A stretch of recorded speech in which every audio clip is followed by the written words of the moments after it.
Gano'n, tinitreasure ko po kasi talaga lahat.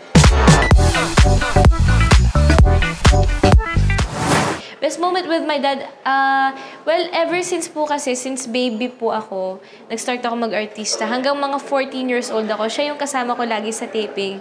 So, almost every time na kasama ko naman po yung papa ko, best moment siya para sa akin. Sa family ko po talaga kasi lagi po akong nasa work, lagi ako nasa taping. So, lahat ng moments ko with my family, tinetreasure ko talaga siya.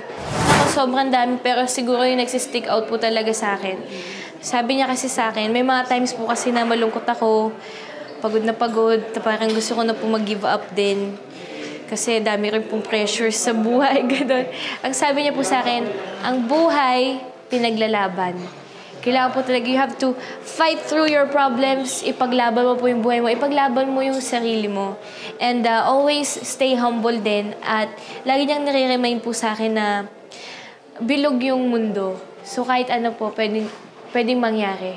So, ang importante is yung relationships na nabibuild mo po sa trabaho mo, sa ginagawa mo. So, para sa akin nga po, pinaka-importante din yung friendships ko sa mga nakakatrabaho ko dahil din yun po sa turo ng papa ko.